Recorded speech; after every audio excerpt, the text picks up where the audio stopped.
Good evening, everybody. Uneducated Economist here. Thought I'd talk a little bit about the bond market today. I believe that it's going to be a sovereign and corporate debt crisis that leads us into the next economic downturn.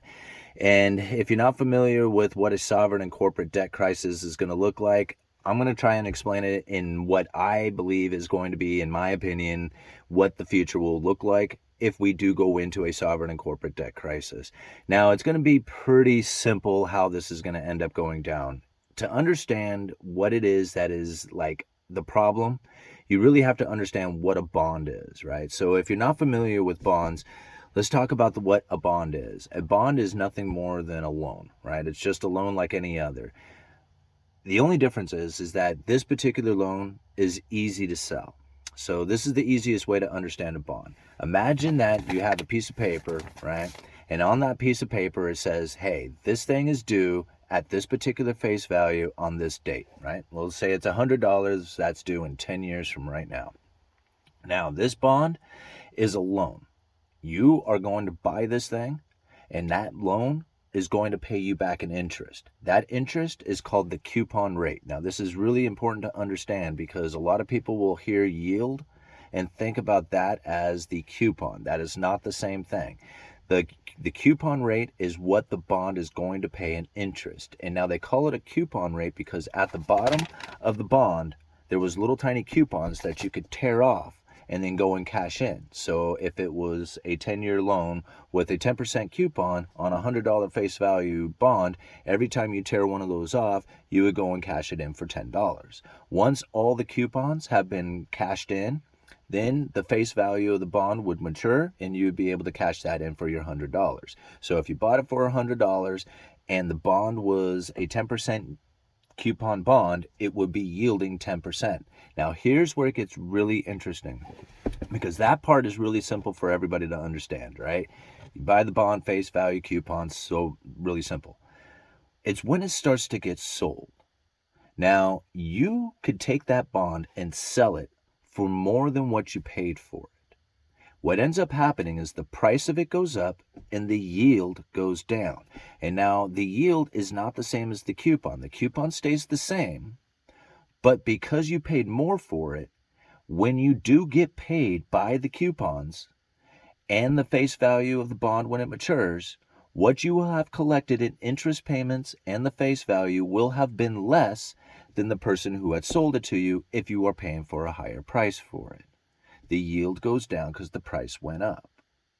Now, the same thing can work opposite. If I sold the bond for a loss, right, I ended up selling the bond for less than what I paid for it, the yield to the investor goes up, right? So he's getting paid 10%, but if he paid it at a discount, all of a sudden that 10% coupon might be yielding him 10.5% because he purchased it at a lower price. So if he was to hold on to the bond for maturity, not only would he get paid back the coupons plus the face value, but because he paid a cheaper price for it, he's going to be yielding a better interest in investment than the person who had sold it to him for a discount. Does all that kind of make sense? If you don't understand that part, you really have to wrap your head around it because that's really important to understand in order to understand what's going to be taking place going into the future. Because what ended up happening during the pandemic is that a lot of corporations and even sovereign nations, everybody else, started loading up on incredibly cheap debt. Now, during the pandemic, the Federal Reserve had lowered interest rates to 0. Right? And now all countries around the world essentially did the exact same thing. Trying to stimulate the economy, they lowered interest rates to 0, making it easier for households and businesses. Now, actually, how do they state it? Supporting households and businesses. That's what they said when they were lowering interest rates to 0. And now this gives the availability of financing cheaper or getting cheaper financing so that you can, continue operations or continue to, continue your life as if it was, before. The only problem with this is that even though it's incredibly cheap, you still owe it back. And that's where the problem comes in if you need to roll that old debt over into new debt. Now, during the pandemic, the Federal Reserve, again, had set up a special purpose vehicle with the Treasury to lower interest rates on corporate debt. Now, what that did is that it started creating a situation in which that the markets tried to front run the Fed. What they did is they set up this special purpose vehicle. Right? This special purpose vehicle was funded with hundreds of billions of dollars. They told the media that they were going to be buying corporate debt. The Federal Reserve said this. They said that they were going to be buying the fallen angels. And when people heard this, they were like, well, we need to load up on this corporate debt, right? Load up on these bonds, these corporate bonds, before the Federal Reserve goes and buys them. Because once the Federal Reserve steps in, the price of them is going to go up, and we'll be able to sell them to the Fed for a profit. So they were going to front run the Federal Reserve. This was the whole idea behind the special purpose vehicle and the Federal Reserve setting it up and putting that narrative out there that they were going to be buying this corporate debt. They hardly bought any at all. I mean, they did a little bit, set up the idea of it, establish that credible threat, but the markets were pretty much the ones who funded these corporations. Well, they were loaded up on this cheap debt that they got from the markets. Well, now the interest rates are much higher, and rolling that old debt over into new debt is becoming very difficult, and we're starting to see the signs of what that difficult time is going to look like. Take a look at the article I leave down in the description for you guys. It's talking about luxury buildings that are not going to be able to be refinanced, and this is going to start having a ripple effect amongst the rest of the real estate properties that are out there. Now, this is something that I had never heard of before. They're called single asset, single borrower bonds. Very interesting little bond that is sold here. Now, an individual who wants a piece of this action can't necessarily buy into a building, but if it's a bond that it has been securitized into, then an individual can buy into that bond. Now, typically, when you're thinking about a bond that's like backed by real estate, generally you're thinking like a mortgage-backed security, which has like bunches of mortgages that are piled up into this particular security. And with that, you have a better assurance that they're going to get paid, as most people will be making their payments. If one or two people don't, no big deal. If lots of people stop making their payments, then that's when the mortgage-backed security goes bad. But for the most part, most people will end up making their mortgage payments, making these mortgage-backed securities a fairly safe investment.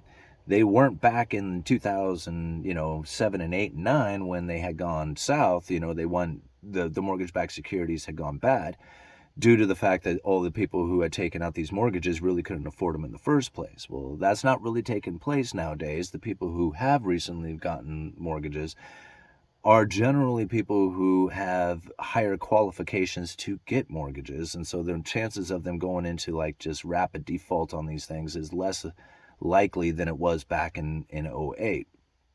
Now, the current situation with these single asset single borrower is that if you have purchased into these, it's not like you have a bunch of people who are paying their mortgages that will pay this mortgage-backed security.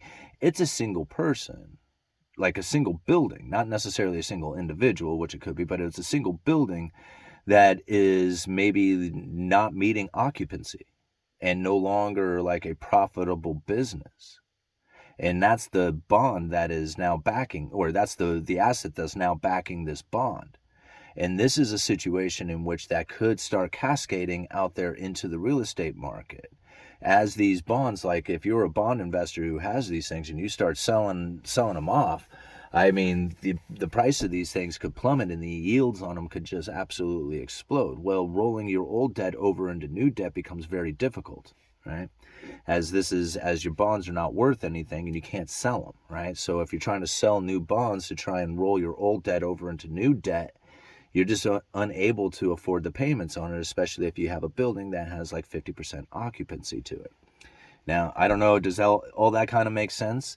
This is the kind of situation that we're running into, and is somewhat hidden. Like, I don't know a lot of people that are talking about this. Now, what I found interesting is I was talking with a vendor the other day. For those of you who don't know, I work at a lumber yard. I do retail sales for a living. Now, I was talking with a vendor the other day who popped in just to try and get, new business. And I kind of as we were talking about real estate and talk about housing and stuff, I kind of gave him, a little bit of like, Fed funds balance sheet, trying to, feel him out and see where he was at on things. And man, when he started talking about the luxury apartments that are in the Portland and Vancouver area that are going to go bankrupt due to the fact that there is 50% occupancy and that they are not going to be able to afford the debt payments, I thought, holy moly, did that not just land perfectly in line with this article? So it's happening around. Now, are we seeing the evidence of it actually dragging into the commercial real estate, the multi-residential real estate properties, and then eventually into the housing market, the single individual housing? We still have yet to see that. Like, but these are the signs, right? This is where it starts, is in something like this. And so again, like, I actually had to call on a buddy of mine. I was just like, hey man, is there something that had been talked about prior to this article? Because I know, like, like, you don't catch everything. You got to know that there's things out there you just don't know. And he sent me another article saying, yeah, this was like somewhat talked about in I don't know, I would say probably, I can't remember how long ago, maybe about 4 or 5 months ago. So the signs of it started up about 5 months ago. Even though right now we are finding that the interest rates are going to be incredibly difficult for the real estate market to roll over, it makes me wonder. It was just like, at what point do we start finding out about the credit default swaps, right? Because this, to me, is just very much leading up into that same scenario of like the toxic mortgage-backed securities that existed out there. It's not like the mortgage-backed securities that once existed. This is like a different type of issue. And it does make me wonder. It was just like, you can see the trouble brewing, right?